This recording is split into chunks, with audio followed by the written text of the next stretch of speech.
Saners, balik lagi bersama kita di podcast Bangku Remaja. Nah, balik lagi nih sama kita bertiga yang bakal bawain cerita Saners nih, yang udah cerita ke kita bakal kita bahas di episode kali ini. Bener banget, hari ini kita bakal bahas cerita dari salah satu chat dari Saners yang akan kita bawain di episode kali ini. Pada penasaran nggak nih? Apa sih isi curhatannya gitu? Sebelum kita kembali ke topik, perkenalkan aku Necila. Aku Okta. Dan aku Bila. Oke, lanjut aja kita bahas ke topik selanjutnya ya. Baca Okta, boleh dibaca. Jadi di sini tuh cerita tentang relationship atau hubungan si Sanar sama mantannya dulu. Yang pernah ngalamin atau ngerasain yang namanya diposesifin sampai yang mengarah ke toxic relationship. Oke, jadi kita bacain ya. Halo Kak, aku pernah dibentak walaupun dalam via chat, tapi itu tuh kerasa banget di saya karena dia tuh pakai kata-kata kasar juga. Dan kalau ketemu juga kelihatan nahan emosi banget kalau lagi ada masalah. Dan ujung-ujungnya aku bakalan dipanggil sama dia buat ketemu, jadi udah kayak dipanggil guru BK aja gitu loh. Dan kalau untuk fisik sih, walaupun dia nggak sengaja nendang kaki aku, apalagi kena tulang kering, tapi itu tuh kan tiba-tiba banget ya. Jadi saya yang lagi fokus ngobrol sama teman-teman aku, jadi shock gitu. Awalnya aku cuma mau komplain, tapi aku tahan karena aku tahu dia yang gampang banget emosian dan aku anggapnya itu tuh cuma bercandaan gitu guys. Jadi si Saners ini ngalamin toxic relationship yang dimana dia diposesifin, dapat kekerasan secara verbal atau fisik dan non verbal juga ya, dari kata-kata dan perilaku ya. Itu udah parah banget sih, yang kayak benar-benar ini udah masuk ke toxic ya kan? Relationship. Bener banget.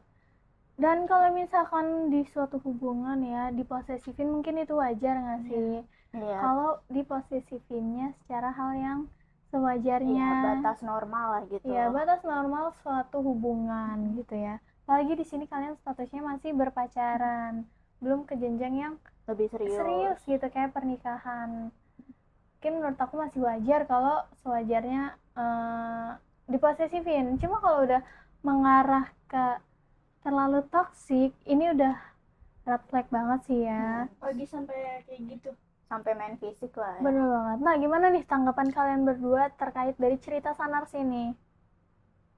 Kalau dari aku mungkin untungnya aja udah mantan ya, nggak sampai ngelanjutin yang lebih jauh lagi. Untungnya aja si Sanars ini jadi kayak ngerasa wah kayaknya emang harus ditinggalin gitu, karena udah masuk ke toksik banget sampai fisik. Mending dilepasin aja daripada diri sendiri kenapa-napa gitu kan. Jadi kalau mungkin diposesifin sih, kalau masih di batas wajar sih oke.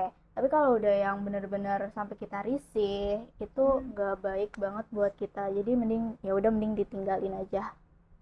Benar sih. Tapi anehnya juga dia nganggapnya tuh cuman candaan, padahal tuh udah sampai bawa-bawa fisik kan. Iya, itu lebih harus diubah aja lagi. Mungkin dia menganggapnya bercanda karena dia tahu nih, dia bilang kalau dia tuh tahu kalau misalkan si cowok ini udah emosi itu tuh pasti parah banget emosinya ya kan. Nah, mungkin aja si cewek ini nggak mau ngedapetin hal-hal yang lebih, dia tuh mencegah lah supaya nggak dapat hal-hal yang lebih ini. Jadi dia nggak terlalu mempermasalahkan. Tapi benar, aku setuju banget sama statementnya Bila buat kayak kalau misalkan diposesifin dengan hal-hal yang wajar itu mungkin masih bisa ditoleran. Dan tapi untuk yang adanya kekerasan fisik, kekerasan verbal ataupun non verbal, itu tuh nggak bisa dinormalisasiin. Karena bisa sampai kita juga sendiri trauma kan. Bener banget. Sama adanya punya hubungan sama orang lain gitu. Bener banget, apalagi sampai menggunakan omongan-omongan dengan kata-kata yang kasar. Itu tuh nggak cuma bikin kita sakit hati, tapi bikin kita punya traumatis sendiri nantinya. Kita bakal ngerasa kayak, aku emang layak kan dapat perlakuan kayak gini gitu, yang padahal kita tuh nggak layak untuk dapat perlakuan kasar kayak gitu. Malah jadi takutnya kayak tekanan batin ya. Benar, justru bikin kalian kena mental sendiri nantinya kayak gitu. Dan kalau menurut aku, dengan adanya kejadian kayak gini, mungkin pasti kalau misalkan kamu nggak cepat-cepat diselesain, pasti bakal jadi bumerang di keselanjutannya. Betul. Jadi benar-benar harus mikir kedepannya baiknya tuh gimana, terus cara nyembuhin traumanya itu gimana gitu kan. Jangan sampai kita ketemu kayak orang ini lagi untuk yang kedua kalinya gitu.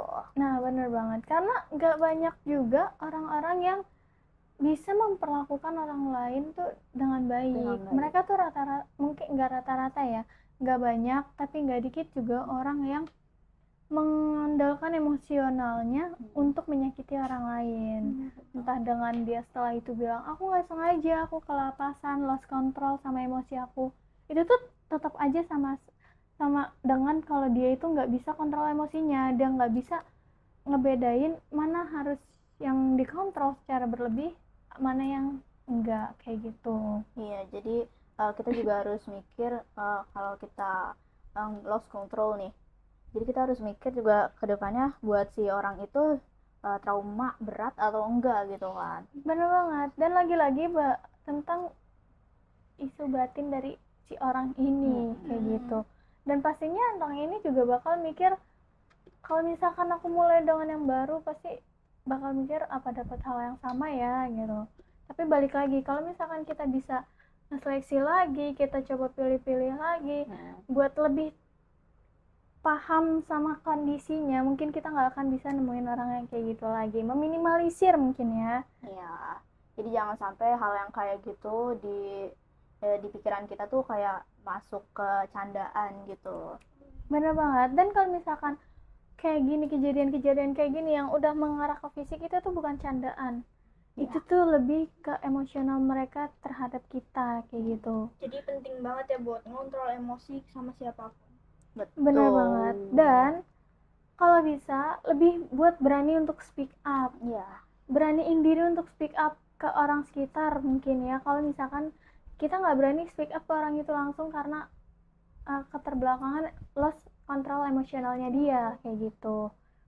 Pokoknya jangan takut lah kalau kalian dapat perlakuan yang mungkin di luar batas, yang gak wajar, itu jangan takut untuk speak up, untuk ngomong sama teman-teman sekitar gitu kan, atau mungkin sama orang-orang terdekat yang kalian percaya gitu, supaya nggak terlalu tekanan batin buat diri sendiri. Nggak terlalu membebani pikiran kalian, karena kalian juga pasti bakal disupport loh kalau misalkan kalian berani untuk speak up. Karena ini bukan kesalahan yang kecil gitu, ini termasuk kesalahan fatal yang dimana udah mengarah ke kekerasan verbal dan non-verbal kayak gitu. Kalau si cewek ini takut buat speak up, terus takut buat mutusin hubungan kasar kayak gini tuh gimana? Nah, kalau itu tuh mungkin harus butuh bantuan dari orang lain, entah support system dari teman-temannya buat sadarin orang itu, kasih tahu kalau itu hubungan udah toxic, udah parah, udah red flag, udah bendera merah pokoknya. Kayak gitu. Dinasehatin aja terus temennya, meskipun masuk kuping kanan dan keluar kuping kiri. Iya. Gitu. Yang penting kita juga udah berusaha buat bilang ke mereka nih kalau misalkan ini tuh nggak baik hubungannya, ini harus diselesaikan secepatnya. Pokoknya kita harus benar-benar nasehatin, harus ada di samping dia selalu gitu, supaya nggak terlalu jauh lah gitu, nggak sewajarnya lah. Tapi kalau mereka masih beralasan dengan kata cinta itu gimana? Kata cinta itu bullshit. Betul. Jujur, kata cinta itu bullshit. Kita orang nggak akan bisa jatuh cinta kalau dengan kekerasan. Oh iya, benar. Benar. Oke. Kalau misalkan kita cinta tapi dengan adanya kekerasan, itu bukan cinta, itu emosional namanya. Tapi kan di awal hubungan tuh baik-baik, mungkin kesininya pas ketahuan itu, yaitu ketika orang lain sudah menjadi dirinya sendiri. Oh iya, gitu. Dan ketika mereka merasa nyaman dan dia udah bisa ngasih tahu nih kalau mereka itu dengan terbuka dan menunjukkan sisi dirinya sendiri tapi kita masih welcome, kita masih menerima, orang itu akan semakin menjadi-jadi, akan semakin menjadi dirinya dan bahkan menjadi keras kepala, kepala besar kayak gitu. Sampai diri kita sendiri pun kayak nggak apa-apa deh diginiin asal sama kamu gitu. Benar kan. banget. Menurut aku itu udah nggak masuk akal ya, udah nggak masuk akal. Bener Pokoknya banget. jangan banget. Pokoknya tuh nggak ada yang namanya statement sama kamu sakit apalagi nggak sama kamu. Gini aja mikirnya guys, kalau misalkan kita sama dia aja sakit, apalagi nggak sama dia semakin sakit, nggak apa-apa, nggak apa-apa. Karena kalau misalkan sama dia sakit, itu sama dia terus-terusan bakal sakit. Kalau ketika kita nggak sama dia dan itu bakalan sakit, nggak apa-apa juga, karena awal sakitnya itu cuma di awal-awal aja. Karena setelah semuanya sembuh, setelah semuanya pulih, semuanya udah kembali lagi seperti apa yang kita mau dulu, itu tuh bakal baik-baik aja. Nggak akan ada yang namanya ngerasain sakit kayak gitu. Tapi kan statement kayak gitu kan bagi orang-orang yang udah ketergantungan sama pasangan kan. Nah itu baiknya untuk tidak ketergantungan sama orang lain, karena kita bakal kehilangan diri kita, kehilangan pola pikir kita, kehilangan kewarasan kita cuma karena cinta. Betul. Jadi harus dipikir 2 kali ya kalau ketergantungan sama orang tuh gimana sisi negatifnya, sisi positifnya juga. Dan kita harus mulai untuk tidak ketergantungan dengan orang lain, mulai mencintai diri sendiri, mulai merasakan bahwa kita juga butuh space untuk diri kita sendiri. Jangan ketika kita membutuhkan space untuk ada masalahnya aja kayak gitu.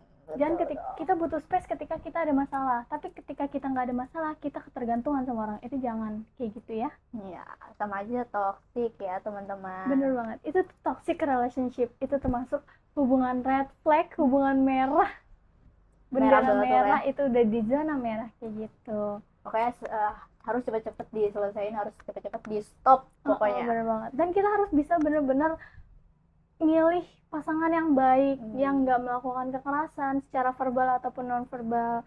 Intinya itu kita harus bisa menjaga diri kita sendiri dari orang lain, entah itu pasangan kita sekalipun kayak gitu.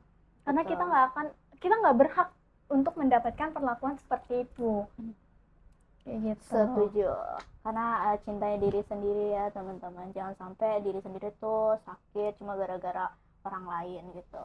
Benar banget. Nah mungkin itu aja curhatan-curhatan dari Sanur kali ini. Mungkin bisa ngerasa sedikit lega, atau mungkin ada yang sebel entah setuju atau enggak sama statement-statement kita. Itu balik lagi dengan pendapat kalian masing-masing. Nah Saners masih bisa curhat nih kayak tadi dengan pergi ke website majalah Sunday. Di situ ada logo WhatsApp, kalian klik aja dan langsung bisa curhat ke kita. Siapa tahu bisa kita bawain kayak episode kita kali ini. Dan kita juga nggak cuma bakal bahas tentang chat-chat dari sana sini, kita juga bakal tetap bawain hal-hal yang lagi booming, yang lagi viral di platform sosial media seperti TikTok, Instagram, X atau Twitter, atau platform sosial media yang lainnya. Oke, mungkin itu aja episode kita kali ini. Sampai jumpa di episode selanjutnya. See you!